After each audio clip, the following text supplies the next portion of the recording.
Welcome to Reclaim Today. I'm Jim Groom, and I am joined by Lauren Brumfield. I'm an account manager at Reclaim. Meredith Fierro. I'm a customer support specialist here at Reclaim. And we're going to talk about our reflections and notes from OER19. We just got back from Dublin at the beginning of this week, and last week was Galway. Yeah, oh my gosh. I flew from Dublin, so that's where it was. But the Galway people will be pissed if you call it Dublin. True. No, that for the record, to state clearly, the conference OER19 was in Galway, and Galway is beautiful. Thank you. Did I tell you my family originally is from Galway or north of Galway? No. Oh, that's cool. It was like a homecoming for me. Oh, that's right. Yeah, you paid homage to your relatives. I went fishing. I drowned in the Atlantic for a bit, and I was fishing out because I didn't know what I was doing. It was wonderful. But that's not what we're here to talk about, is it? No, we're going to talk about our reflections and what we came away with from the conference. At OER19. Yeah. All right. So we don't have an order. Lauren tried to impose an order on this, but we resisted her. So we all wrote and published some of us published. Some of us. I know. I'm behind on the game here. I got my notes. I've got my notes here, but I will have a blog post this afternoon as well. Okay. Good. Well, either way, we all thought a little bit about what we wanted to talk about. So I'm going to start with one, and then someone could pick up after. And I'm just going to say one of the points that hit me about OER19. And the first one that hit me about OER19 is that this was, in my mind, I'd be interested how you, Lauren, and Meredith feel about this, was the first, for me, conference I've been to in educational technology where I felt like it was led, organized, and everywhere present were women.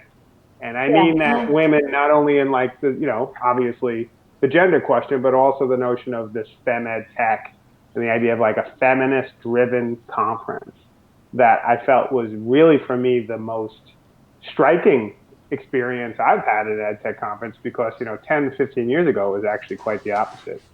And I think there is a real kind of conscious effort between people like Frances Bell, Lauren Campbell, one of the organizers, Maren Deepwell, obviously Catherine Cronin, and Laura's last name, who I'm not going to even pretend to maul, who organized it. I mean, they just did an amazing job. So my first reflection is, wow, I've never really been to a conference like this in terms of where it was so intentionally designed and recentered, which was the theme of the conference, around this idea of what they're calling FemEd tech or feminist educational technology, driven by and for and around women. And so I was really impressed with that. Yeah, I appreciated, I think a lot of times people make the effort, but I really did feel like it was walking the walk at OER19, where it was very apparent in every aspect. And so I wasn't able to personally make it to that FemEd presentation. But even still, seeing all of the keynotes that were women, the co-chairs that were women, and just it was a very prominent theme, even beyond recentering open with the global perspectives. And so I really did appreciate that. I think that there were plenty of other themes that were unspoken beyond the global perspectives and the recentering open. One that came to mind for me that I saw over and over in plenty of presentations was this idea of digital fatigue. And I haven't actually wrote specifically about this, so that's why I wanted to at least bring it up here. But Frances Bell mentioned it when she was speaking about from the first point of view of these users that she was working with and wanted nothing to do with the internet, but needed to, were forced to interact with these digital spaces in order to complete their taxes, for example, or, they didn't even want an email address. And so this idea of digital fatigue in that way, but then also, Bonnie Stewart touches on it with, how we're interacting with the web, and a like is nothing. It says nothing about our thoughts and feelings over Twitter. And so, we need to be communicating more, but instead we're kind of getting complacent with these likes on Twitter. And then I also saw this digital fatigue being spoken about with Andrew McKinney at OER, or he's at CUNY, and he was speaking about it in regards to CUNY's Open Lab initiative and how the faculty feel this digital fatigue with constantly changing platforms as new technology initiatives come in. So I thought that was interesting, that there were all these different ties to digital fatigue, and what does that mean, for us and someone as, doing what we do. We offer all of these platforms and all of these tools, and it just kind of made me think about that in a different way. I feel like I'm going off on a tangent now, but I just thought that was a cool underlying theme. I think for digital fatigue, at least I've seen it even when when the blogosphere was hot in 2006 and 7 and 8. Like, I remember people would be like, "That's it, man. I'm blogging for the weekend," or like, "I'm not going to blog for like 3 days." And I obviously think what they're saying is a little bit wrong, is a little different, not wrong, right, from what maybe was there. But I think there's always been a kind of a stress around the idea of how do you balance right, all the different systems, all the different options. The only danger I see in relationship to going too much on the side of digital fatigue is what often comes in its place is one tool to rule them all, right, like Facebook, like the LMS, and exactly. That gets rid of the fatigue, but it gives you a really kind of stripped down, often, as we've seen with Facebook, the consequences of everyone doing business in the same place at the same time feeds too much of a system with too much data. So I don't know. I think it's a fine line to walk. No, I completely agree. And I think that two personal reflections that I've taken from it, one is, to replace this idea of feeling fatigued with being open-minded, because I agree, if you're in this one platform to rule them all, and you're no longer susceptible to change because you are fatigued, then there's no room to grow or see beyond the platform that you're using. So I do like the idea of replacing that fatigue and feeling open-minded for a future. So that's one. But then also, I'm finding myself, even just this morning, responding more to people on Twitter, not just using likes, commenting on blog posts, like taking the time to have thoughtful interactions that really, portray what I'm feeling, as opposed to just, maybe lazily liking something. So that was kind of my little personal lesson after OER as well, I think. Yeah. Let's check on Meredith. She might be dying. I know. Yeah, sorry.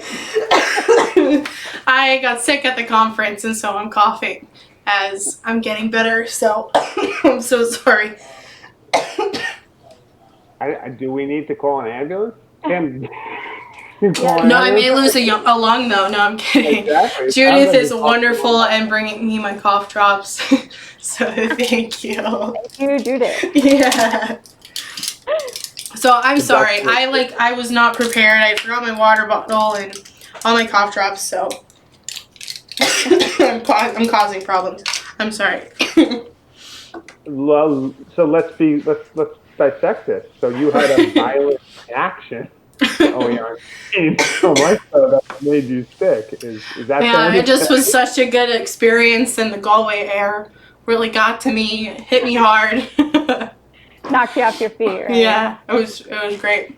So look, while you kind of like recoup over there, I'm going to go to a second point, and then you pull in.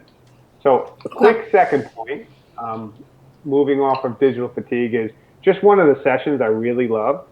I really loved Brian Mathers and Amy Burval's, I think I'm pronouncing that right. Yeah, that's a great one. The amazing one.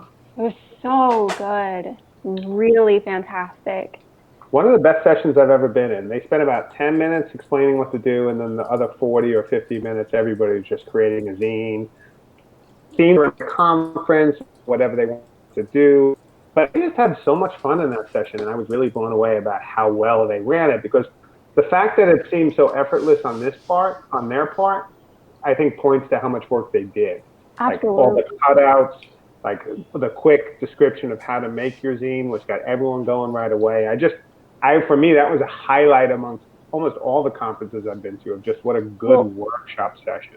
Yeah, and also you mentioned preparation, also the little graphic that Brian drew based off of Amy's ideas that gave you options or ideas or starting points for a zine was, I think, crucial, and really separated the workshop from previous zine workshops that I've seen done. I was actually speaking with other attendees after the workshop, and we all kind of agreed that zines, this concept of a zine is really open-ended, and for that reason it can be hard to grasp, or not. Folks maybe aren't really sure where to begin, and so they gave us just enough guidelines, and enough medium to get cooking. And it was cool to see the entire room buzz for the better part of an hour. And they were all the creative restrictions, and just seeing how different each person's zine was and unique. Like there was a gin one about how to make gin, and a yoga one, and it just was really cool to see how unique each idea was, into ideas that you wouldn't have even thought about unless you were working on your own. Mm-hmm. There was the yoga zine, right? There was one about yoga, right? I think Brian Lamb did one about Phil Collins. I mean, it was just fun. I mean, I don't know what else to say. I really like that stuff. And then if you go through the Twitter feed, I think with the hashtag, you can see where folks found a gift maker and turned their zine into a gift that they could then share. I tried to do that based off of Amy's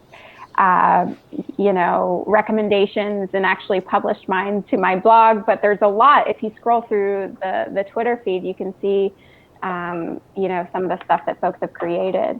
And I've followed Amy Burval for years. I mean, I don't know, maybe over a decade. But this is the first time I've ever met her, and she is just a creative machine. Yeah. And she was at dinner later. She was showing me just all of the different series she's done on Instagram and Facebook, and it's really just some amazing stuff, and just so much. And between her and Brian, who are both two amazing creatives joining forces, it really made for a great session. Absolutely. So back to you, Meredith. I was going to talk about the Open ETC presentation with Brian Lamb, Grant Potter, and Tanis Morgan. I really enjoyed that. I had no idea that project was even going on, and that was my fault for not really following it, because I just think it's so cool and how open they're being with it, and the fact that it really is a cooperative where you don't necessarily have to pay for the product, but as long as you're contributing to it and contributing to the support and the growth of the idea of it was just really cool to me, and I was I want to jump in and get involved if I can. So I agree, and I think that was my third point. And I think if I were in institution still, doing it, I would want to do that because I'm always drawn to the open infrastructure. Obviously, it's what we do. Like we're an analog to what they do. Like they do it within a community of British Columbia, and they support institutions, as a cooperative, right? So other people have to give time back, but they do essentially what we do. They give people applications. They should turn them on to different possibilities. Like they're exploring Sandstorm, which we had explored a couple of years ago, and also Cloud Run. So I agree with you. That was a highlight for me, and I know that I'm particular. But the people who we didn't hear from, which I wish I would have, was the University of Edinburgh, because they're actually doing the same thing with WordPress multi-site. They're building their own kind of from scratch, and like really have done some work with that. They're getting integration LTIs with Moodle and other open source LMSs. But they also have built this service called Notable, which is basically their own Jupyter Notebook multi-site, basically a Jupyter Hub is what they call it, which I just think is brilliant. So to see institutions really kind of take ownership of some of the tech, I am a particular fan of. So yes, I agree. And I really like how they presented it too. It was more interactive in the sense that there wasn't a slide deck, it was just a website.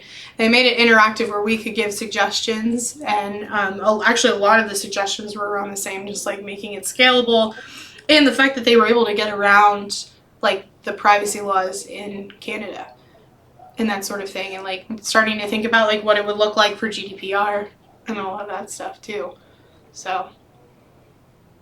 And then, of course, the free stickers, Oh yeah, that's always a huge perk. It's a great way to wrap up a conference. What do you think of their mascot, the free chicken? It's definitely memorable. Yeah. Exactly. It is awesome.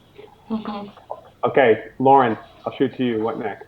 So yeah, I have kind of another underlying theme / concept. I mean, I think that between all of the participants blogging plus, the work that Martin has done to record everything, I think, all of the sessions are summarized really well, and there's a lot of great reflections. But one of the things that I was able to pull, again, from multiple sessions, and maybe it was just because of my unique experience that, was different than everyone else's, was this idea of ethic of care and what that means in terms of open practices and unpaid labor, and it was addressed very clearly and very head-on by Kate Bowles to start, which I was really refreshed by. I mean, I haven't worked formally at a university before, so it's something that I think I just haven't been privy to. So hearing that conversation at the beginning of the conference was really eye-opening for me. And then and so this term ethic of care, I'm not sure if that's something that Kate has coined or if it's, I'm not sure how the origin of that, but I was really drawn to that phrase. And I think that, if we're being honest, even at Reclaim, there's work that we do to support our customers that goes above and beyond our normal support. And so it really does. There's so many ways that you could take this phrase unpaid labor and break that down.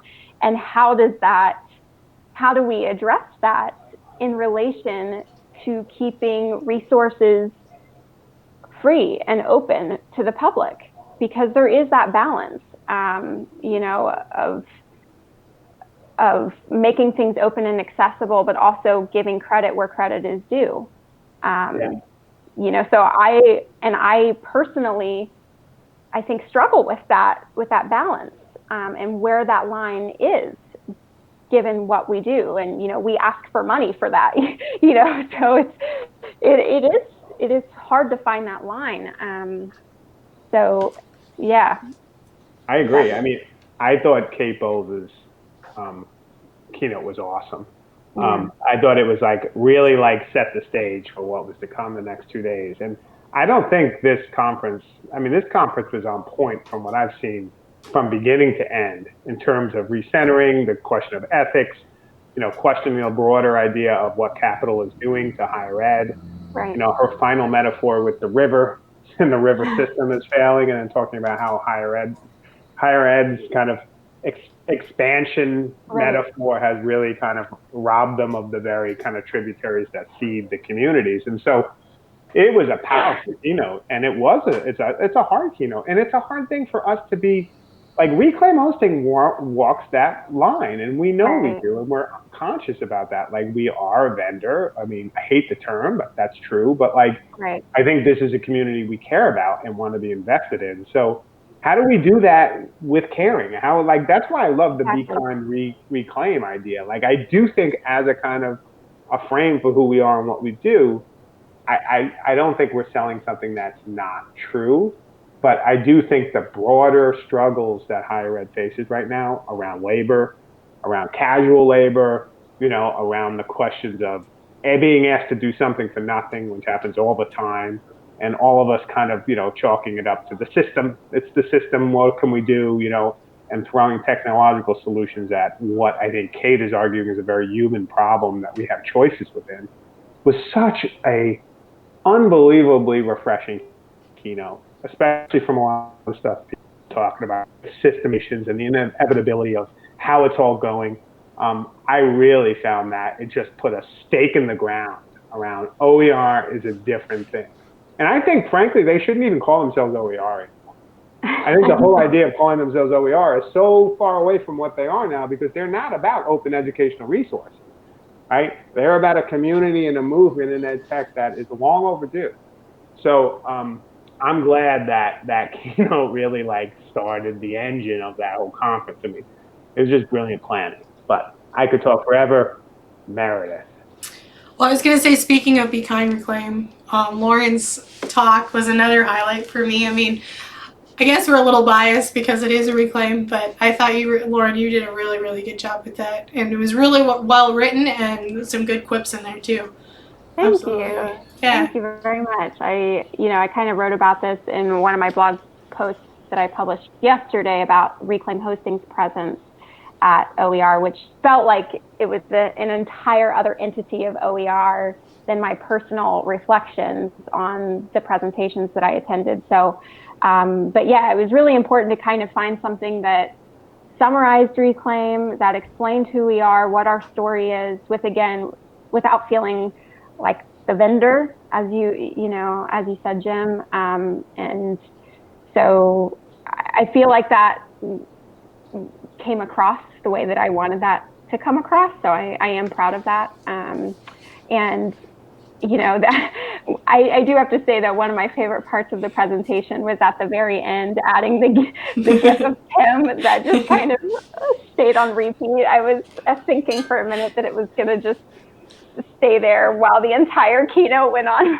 That was classic. And I think there was the confusion of how much time you had. And I have to say that the beauty of that presentation for me was just how, you're up here in front of 200 people who are kind of who I consider some of the coolest, tucked in minds or tapped in minds in the field. And you're just cool as a cucumber doing your slides. You have technical problems. You're not worried about it. It's you're doing what would amount to a keynote for 10 minutes, and you were just boop, not phased. Well, I'm glad cool. Hey guys, it's time for more. I was like, what? I would have been freaking out. Well, thank you. Yeah, I'm glad it came across that way, because I really was. You get up there and you're standing in front of so many brilliant minds and so many thought-provoking people and conversations that I had seen all morning on Twitter, and it was, okay, we're going to do this. So, and the lecture hall was big. That was probably one of the biggest lecture halls I've been in, and I give you major credit for that too, because It was very cool though, and I kind of mentioned this at the beginning of the talk, but it was super cool to look out in the audience and see everyone's laptop up and all of the Reclaim Hosting stickers on everybody's laptop, and even not recognizing everyone that was still repping Reclaim in some way. That's also really cool. I mean, it makes me personally want to do better to learn all of those names of the people representing us. But it also means that maybe our reach is a little larger than I thought. And so it's always, I don't know, I'm just really thankful every time we can be put in that scenario and see the support that we have, because it really does make us who we are, and it allows us to do what we do. And I like that you made it fun. You joked at people. You took a shot at Brian Lamb, which is always a win. I mean, like, I just think like it was pitch perfect. You were really cool in delivery, and I think you're right. There was a lot of Reclaim love, and I think some of it's justified because, like, you know, there's a lot of people we know, and I just would ask you and Meredith both, like, you know, you've been in this game now for 2 to 3 years, depending. And like, how did this experience at OER19 maybe change your mind a little bit about what ed tech? Because ed tech as a field can be very kind of like abstract. Like, what is it? I don't know. And you got to pick who you are and what you do within ed tech and what you want to focus on. And I think us choosing this conference was intentional. But I'd be interested, like, do you have a different idea of ed tech after your experience at OER19? Absolutely. Like, from my experience, the only ed tech that I knew was Mary Washington.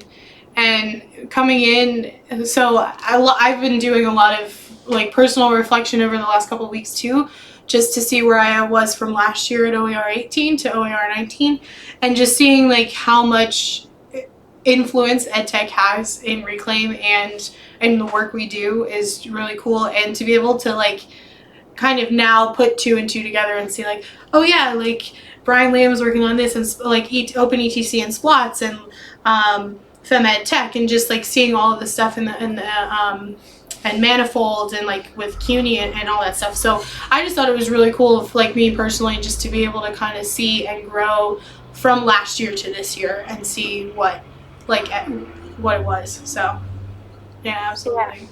And I think on my end, I would have to agree with Meredith, but OER, in a lot of ways has helped me find my voice in a sense. You know, I think that, again, like I said, there's a lot of brilliant minds in this field, and everyone is very vocal about the work that they're doing, and it's all really good stuff. And because it is so good, and because there's so many thoughtful conversations happening, it can feel really intimidating to join that and to step in and speak up. And so, especially joining Reclaim after I graduated college with no prior experience except for what I had done on my own or, you know, stepped into and was teaching myself, and you guys were teaching me, you know, I had no experience.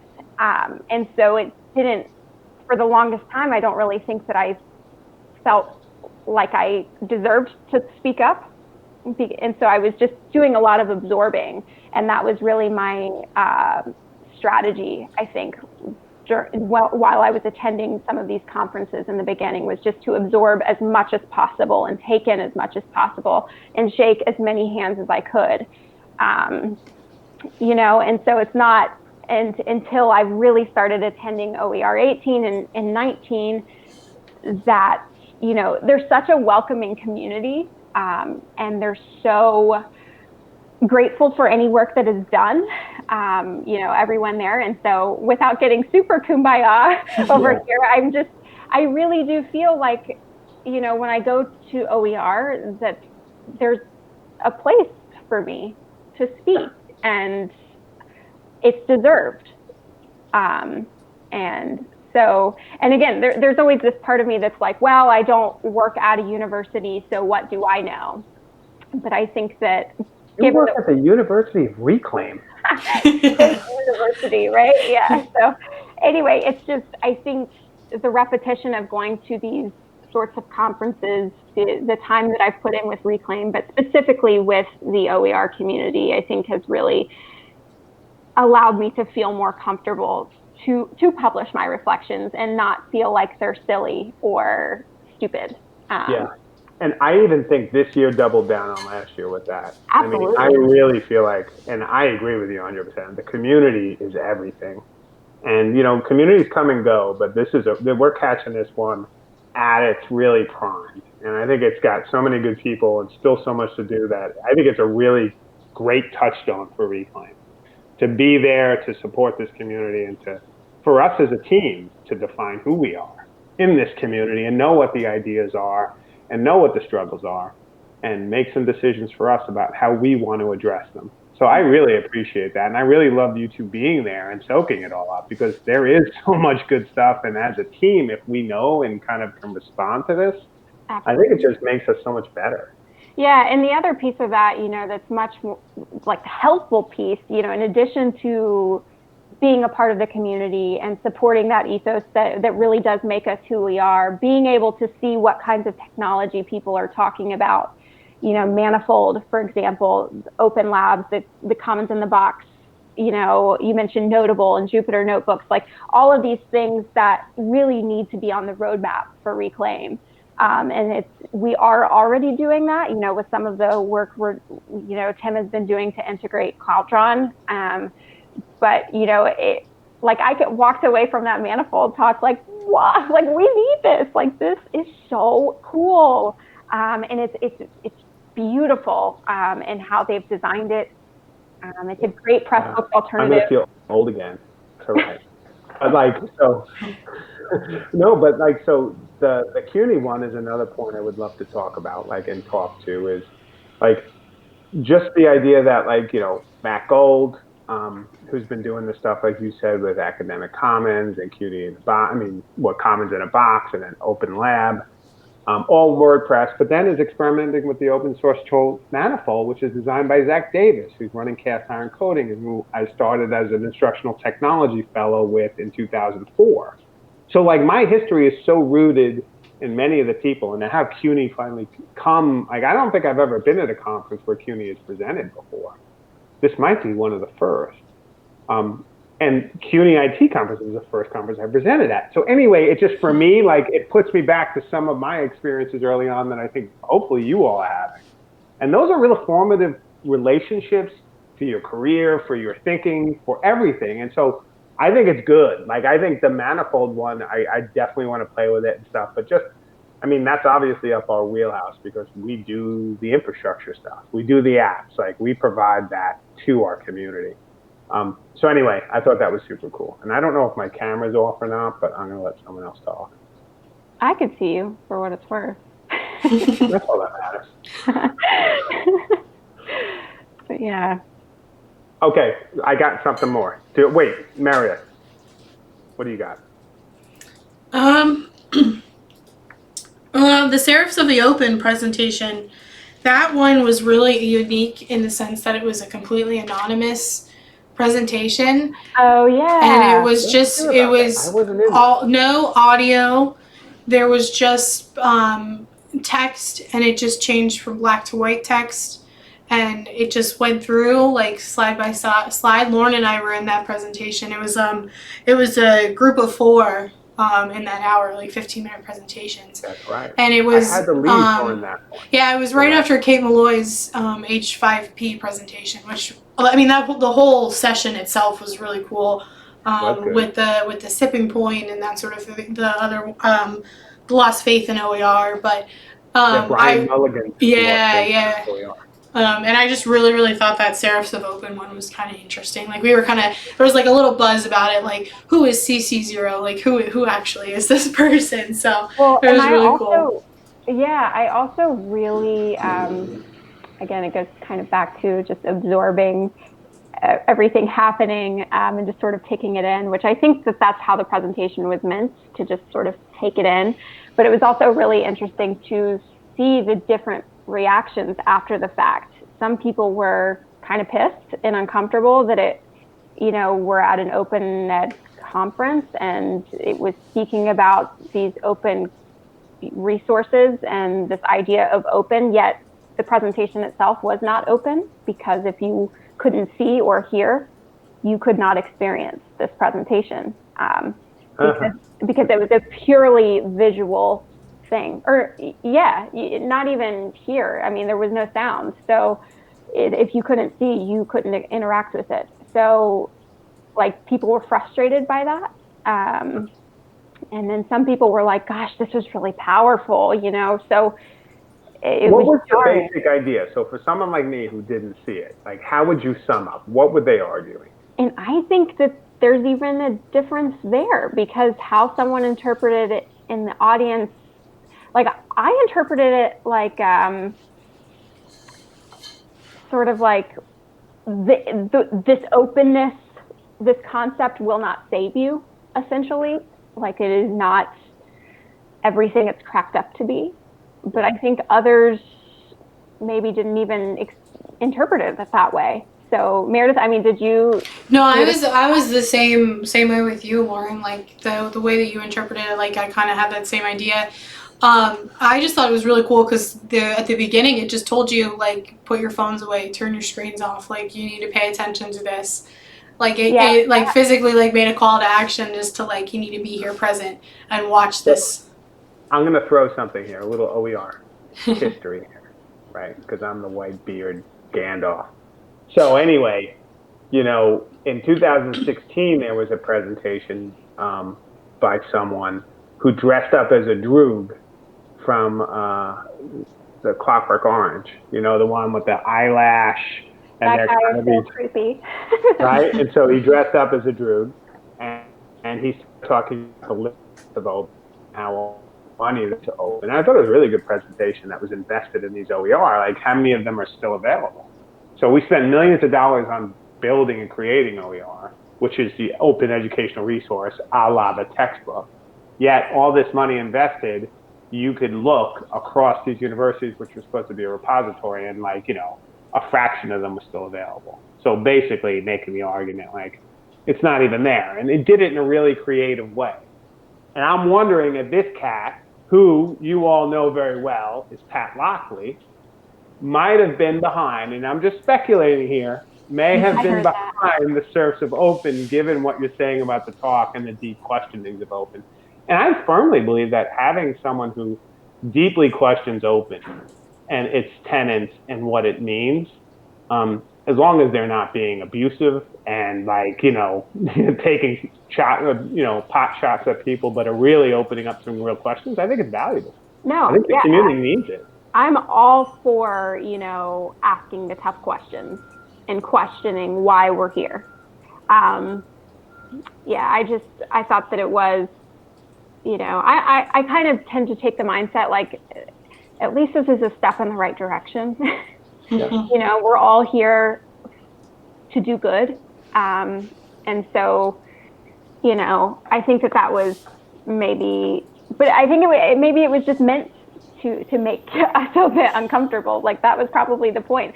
I will say though that it was interesting, Meredith, you brought up the call to action in the beginning of, you know, put down your phone. And I just have to say, I'll keep this person anonymous, but the person sitting next to me was tweeting during that part and missed that call to action. And so then she ended up taking pictures of, you know, the slides because she missed the part that said, put your phone down. And I wanted to be like, girl, put your phone down. But, you know, it's just funny, like tweeting it out. You missed the call to action to not tweet. I'm sorry I ultimately missed that one. So that's good for you guys to give us a brief on that. Well, okay. I'm sorry, go ahead. Oh, I was just going to say, did you guys want to talk at all about your cool Raspberry Pi setup for Yeah.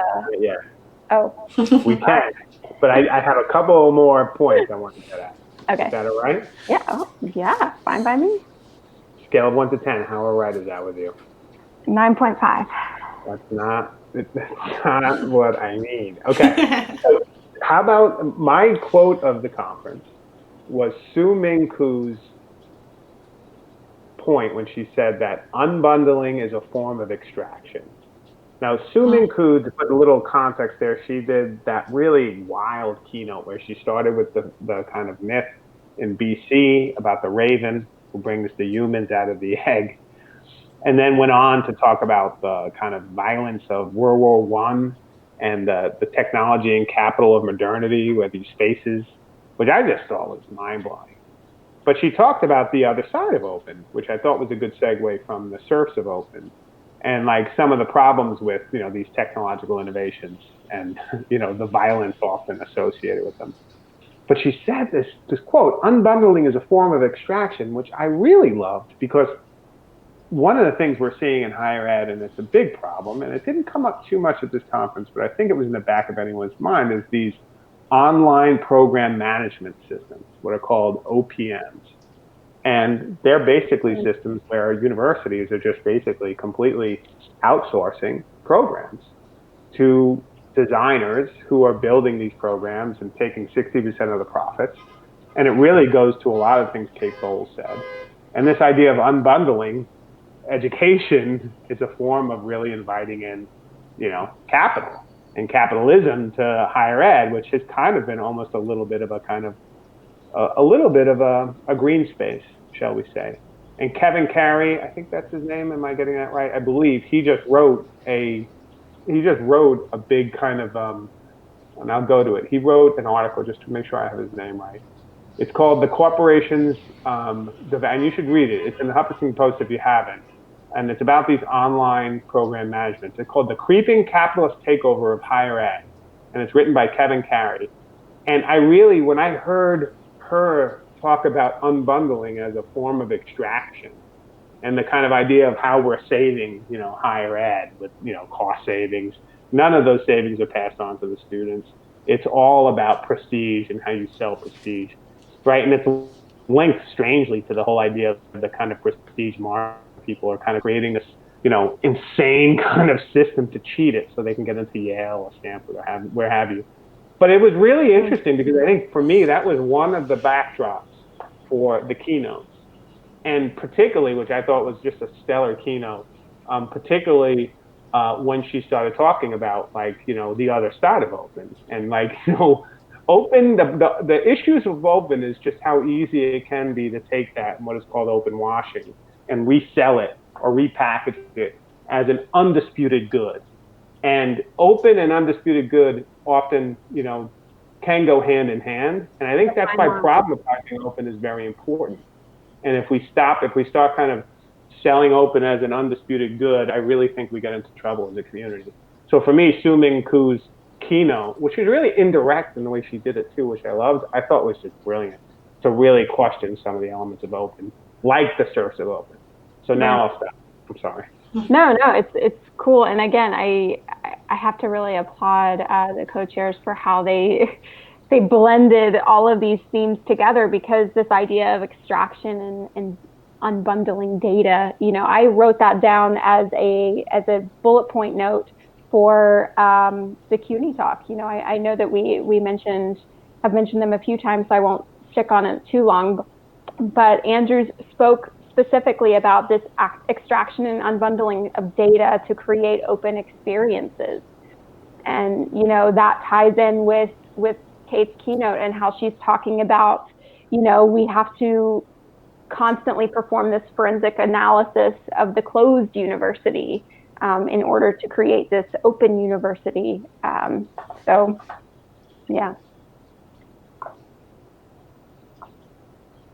Oh, you're on. One more point. It was a really good conference for Reclaim Video. We got a luggage bag, thanks to Laura Ritchie, a luggage bag full of PAL VHS tapes. I must have 70. It was 55 kilos. No, it was 25 kilos or 52 pounds or something. The whole thing was crazy. So it was overweight luggage.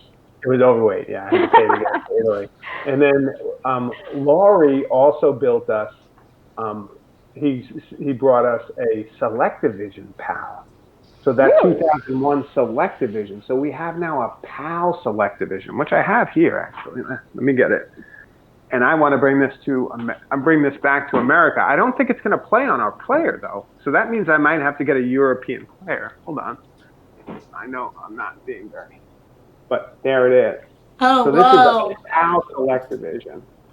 And you have a whole load of right behind you, Meredith. Yeah, they're right here. These are all the Selectivision we have.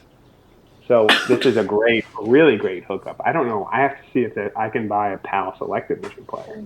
But if anything, if it can't be played for whatever reason, it would be cool to hang. It's like really cool graphic. It would feel bad though, because he's like, I was gonna hang it, but if you guys can use it, and I was like, okay, now I gotta use it. Because if I just hang it, it's like, thanks, Lori, you're gonna hang that thing. Yeah, thanks for the idea. So that's a good one. The last point I'll talk about before Meredith to talk about the Raspberry Pi is what about Harry the Media Kid? Harry was awesome. Harry Lamb, yeah.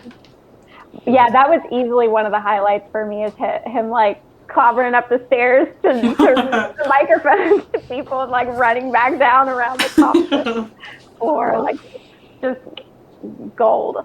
He was really good thinking on the fly too. Like we were helping him with like one presentation they weren't able to like get on the TV, and so we were able to like help him move our monitors around. But he was really good at like coming up on the fly and just like trying to help as much as he could. And he was working. Yeah. Mm-hmm. I told him that we gotta hire him for Domains 19. Yeah, that'd be funny. I would. I'd do it in a second.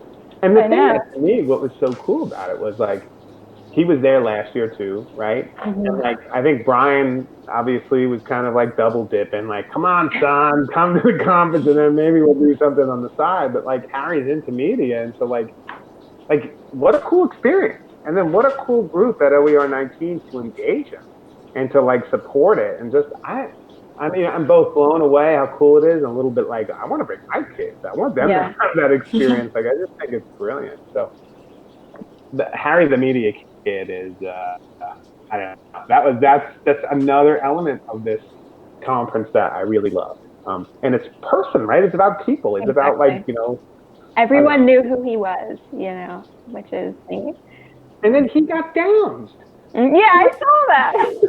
So like Harry, I guess as an ed tech, like when Downs talked about anything you wrote, it was always like, wow, I was Downs. Like, Downs, who reads everything, read you and then talked about what you wrote, and like that changed your perception of yourself. I mean, like you were saying, Lauren, earlier, like your sense, like my voice. Like I think Downs gave a lot of people in this. And he's pretty indiscriminate with who he reads and how much he reads, and he gave a lot of people a voice in this field. Yeah, I don't even think I've been downsed, so I'm now envious of Harry. Harry's been downsed. Awesome. Just love that. So, that's great. One for the Canadians. So, can I talk about one more? I had a long list. I'm sorry. It's okay. Go for it. I have like pages of notes that are all scribbled, so please. So the last one I want to talk about, because you two weren't at this, so I'll talk about it like you weren't there, so that maybe, you're like, wow, that's kind of engaging, Jim. You didn't just tell me what I already knew. So there was someone from the Justice Institute of British Columbia. Her name was Melanie Myers, and she really kind of brought me back to like old gold, what I thought of always as open education. Like she basically put together a series of WordPress sites, WordPress multi-site, and she built like really cool sites with the faculty, and so gave them the power of WordPress to build the tools. And she told a story that one of the things they did is they built a site called fentanylsafety.com, which is basically about this opioid, which is part of the opioid epidemic in North America and I imagine beyond. And this site actually went viral. Like it was a site they developed to just get good information about what you do in the case of, as an emergency worker, dealing with people who might be overdosing. Because this stuff is so potent that if you do the wrong thing, you could also have negative effects. And so it got picked up by like the Atlantic, and it became an international resource. And it's an open website built on WordPress that a group of people said, hey, let's share some information we have that could be useful to others. Like for me, that epitomizes, like I wrote in my post, like mic drop, like you do that, it goes big, like you've done your job as an instructor, as a faculty member, as a student who helped build it, and as a technologist who helped, the tools come into place. Like for me, it's such a great story of open. And I love that at OER19, there were more stories like that, I thought, than the stories of here's a textbook, and it's going to be a textbook, and students will read the textbook, and it's free, and Well, you save money, and then it's like, where's the interesting part? well, I also think that it's a great success story, like you said. A lot of what we're covering at Domains 19 and what's part of the very relevant conversation right now is everything wrong with the internet. The surveillance issues, the privacy issues, the accessibility issues, like the online bullying issues. Anything. There are so many things wrong with how the internet is right now, and so hearing a success story, hearing why we're still here and why this is still good is good. It's refreshing. It's nice to hear that, and I'm sorry that I missed it, but thank you for sharing. Oh, you're welcome. Sharing is caring. I'm getting back. Yeah, remember, I'm trying to be more communicative about my thoughts. Thank you. Welcome. Big fan. 9.5. Yeah. Meredith. Yeah. Well, back to you. You can like that. Now you're with two talkers. Me and Lauren are like blah blah blah blah blah blah blah. It's almost like a therapy session. All right, Meredith, talk about the Raspberry Pi setup for Reclaim. So that actually went really well. Like, I thought that like once we got everything going, like I think that it ended up being a really, really cool setup. And Jim tweeted a video of what the final product looked like, and I think you linked it in your post as well, and Lauren linked it in your post too. And that was a really big like learning curve for me. I never worked with a Raspberry Pi. Like I've heard Tim and Jim talk about it, and the Raspberry Pi is running in the background behind me, so I knew what it was. And so like the week before, I was going through and I put my video on of the tapes and getting everything set up, and Jim had arranged the monitors to be delivered and all that stuff. So that was really cool. But the two major takeaways I learned for technology-wise from the conference as getting these set up is that one, Google public DNS does not let you sign into public Wi-Fi. That like has a second screen that pops up that you have to sign in. And two is that Raspberry Pis can be really finicky. So we had to switch up the middle video, the vaporwave of the bust, like kind of like flowing through. That was going to be another artwork piece by Ryan Seslow that we were going to present at Domains. And we couldn't get it to work for whatever reason. It just wasn't, like, the Raspberry Pi was picking up the video, but it wasn't running through and looping the video properly. We just got a black screen.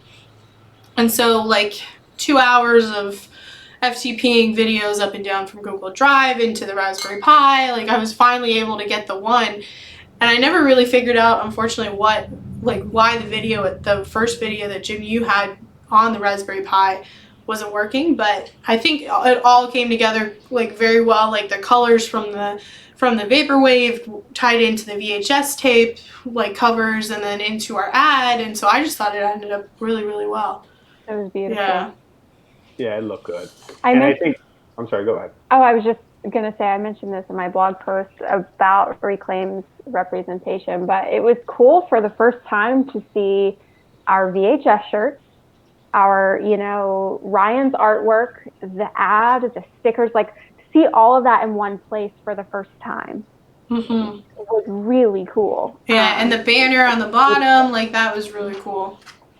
And I like that Brian Lamb said, this is our first time doing merch, but Reclaim's here, so it's like a losing battle. And I feel like saying, yeah, you're right, Brian Lamb. It is a losing battle with Reclaim. Yeah, speaking of merch, one of the highlights for me was seeing people wearing OG Reclaim shirts at OER19. Those went out in, 2016?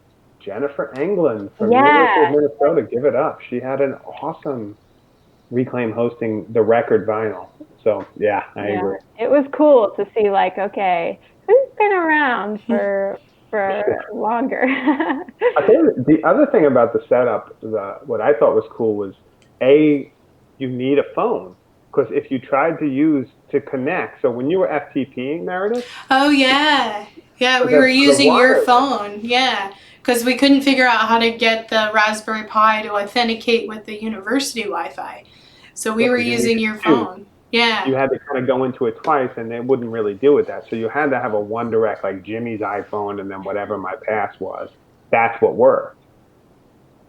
Right. There was no. I'm sure there's a way to bypass the second authentication, but I mean, thank goodness you had a hotspot on your phone. Like, I don't know how we would have been able to do that. And I went to Stack Exchange, and it was like, okay, you got to do this and do that, and then reprogram the Pi, and it was like, oh no, I just want to get in,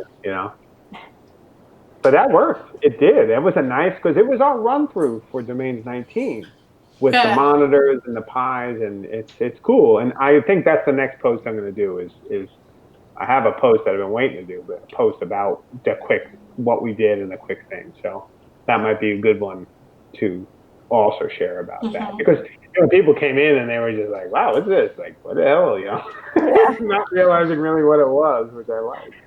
Well, yeah, and I had to remember that there were people there who didn't know who we were, which is still good.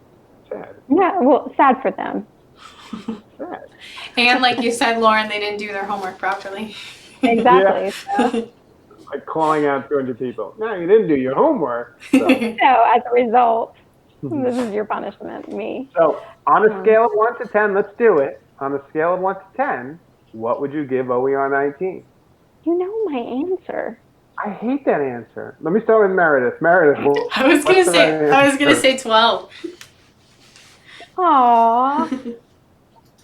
I think you're right. 12 is actually good. I like that. We know that you're going to say what? What are you going to say, Lauren? I would say 9.5. There's always room to improve in everything. So, and it keeps you humble, that 0.5. But even in your rating system, there's need to improve, because you've been very consistent with 9.5. So maybe you should knock it up to like 9.6 or down to 9.4. Okay, 9.6. That's fair. I thought it was a really wonderful experience. I'm excited for next year. I'm pumped for next year's co-chairs. Yeah. I'm also really excited to continue the conversations at Domains 19. I mean, it truly, I took notes on the actual sessions, yes, but also taking personal notes on the things that they've done really well to pull them into Domains 19, because I just think that it's a really just smooth conference all around. So kudos to the ALT team, the co-chairs, everyone who Mary and Mark and all the others just ruling. Yeah, it was awesome. It was. So I'll give it a 10. I will. Good. I'll give it a 10 as a conference experience. I mean, I had an early, really generative, really powerful conference experience at a place called Northern Voice in British Columbia, which Brian Land helped run with a whole bunch of other Canadian hippies. And that was those conferences were really formative for me. And I have to say the OER18 and 19 now are taking on that idea. That space. Yeah, so I really do. I rank it amongst a must 10 for myself now. I think next year it would be cool to bring the entire Reclaim team. So I don't know how we would sustain on the ground, but exactly. Who knows? I want to introduce people to Judith. I think Judith is lovely, and I think Judith would be great. I think it would be great for her. I think she needs to have this experience, meaning she needs to see the people and who we're working with. So yeah, I agree. So Judith, if you're listening, next year is for you. Yeah, and for those of you out there who don't know, Judith is our recent customer support manager. Yeah. So get ready. And I think she even gave us an awe in Slack. So awe back at you. And I think with that, this was good, huh? This was good. Yeah, we talked for over an hour. We're good. I think we should pat ourselves on the back right now. We're better almost than OER19. Oh, God. I would almost rank myself higher than OER19. All right, y'all. It's been real. Cool, Say goodbye to the audience of one. Bye, Judith. Bye. Hi, Judith. Bye, everyone. Bye. Bye-bye.